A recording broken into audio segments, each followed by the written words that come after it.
All right, we're back at Red Zone Politics to talk about oil spill politics.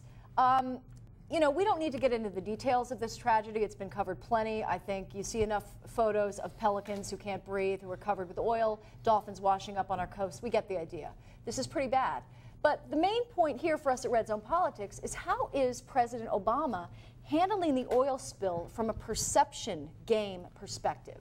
You know, there are a lot of people comparing the catastrophe to Katrina in terms of it being some kind of political litmus test for him, the same way Katrina was for Bush, and perhaps saying he didn't act quick enough. I'm thinking about George Bush on 9/11, reading to the kids, and it looked like he wasn't paying attention.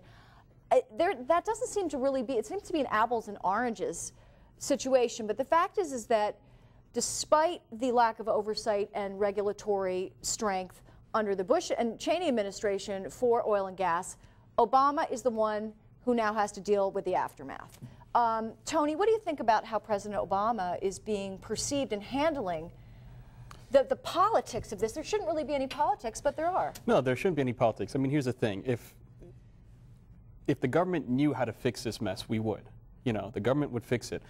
And the thing, it's interesting, you know, the president is very charismatic. You know, he's looked up to by a lot of people. And I think, unfortunately, people have this idea in their head that, you know, because, you know, he's so charismatic and very likable, that he should be all things to all people. And you know what? That's a lot to demand out of a president. Hello. You know, I mean, he's not a scientist. He's not an engineer. You know, how can anyone in politics, you know, fix an oil spill? He's just really, really cool. Yeah. But it's like Spike Lee was saying, you know, Spike Lee was on CNN, the filmmaker Spike Lee, was saying, yes, he's cool, calm, and collected, but once in a while, you got to go off.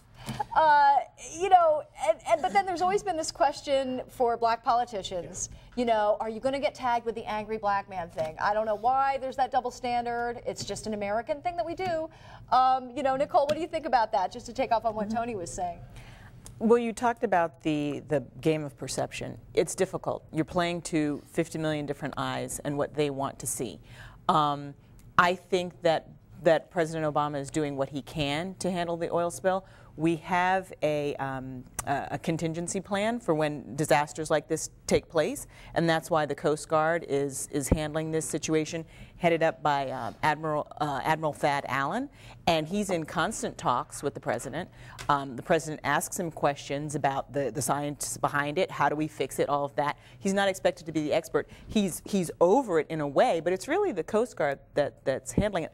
I think he's doing what he can. Now, to me, what's really interesting here is the link, the perceived link between the health of the fishing economy and the health of the oil economy.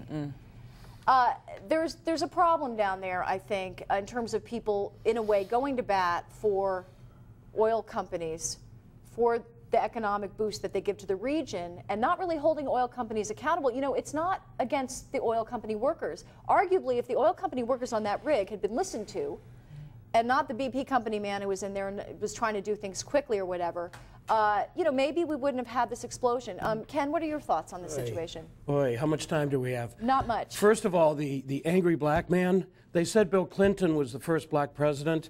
The first angry black man was Howard Dean.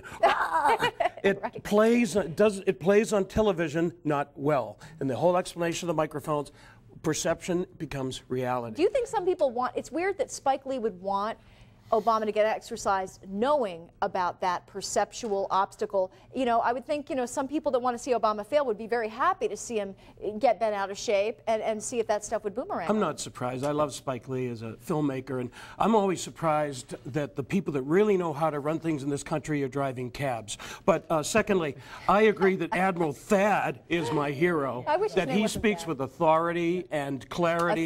No BS. He's right. Huh? A Thadity. A Thadity, yeah. And he's doing good things for the Coast Guard. It was always like that other branch. But secondly, he's pointed out that, you know, the solution to pollution is not dilution. I think he's got it. You know, the stuff that BP, the 900,000 gallons of solvent that they poured in to keep it in part from being seen on the surface, You know, so now it's under the surface, so we don't see it. It's not a problem. Again, the perception issue. That's like the worst Fewer kind of dead cosmetic pelicans. surgery you can do. Fewer dead pelicans. Well, now it's like stirring up cancer. Now it's everywhere. Why would you, you know, the idea that you have to pollute the ocean further in order to try to stem pollution is this is one of these things where if the masters of the universe in corporate America, in this case corporate Britain, know what they're doing, they wouldn't have to do stuff like this. Surely there's a different solution. Don't call me Shirley. But the other point, it was there, I'm sorry. But the other point, the admirals pointed out that the big plan, which BP sold the Obama, hey, my guy, he's been in there over a year, and he had, you know, Cheney's intern signing off, you know, they're burrowed in there. And it's a corporate culture thing. It's not a D or an R thing.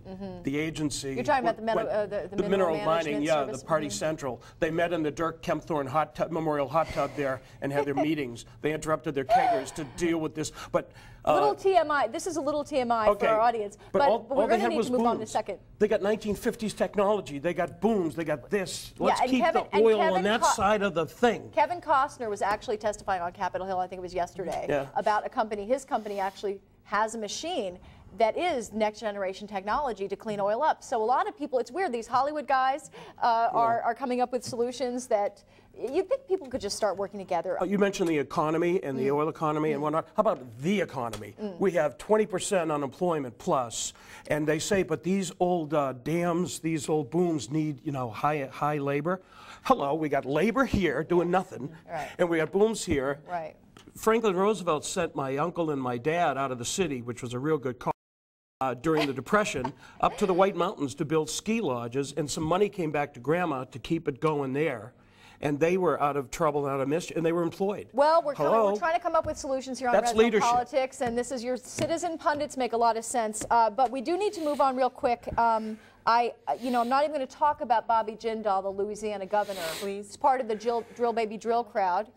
You know, who's you know suddenly deciding that we need to have more regulation of oil platforms, but we still need to drill. Whatever.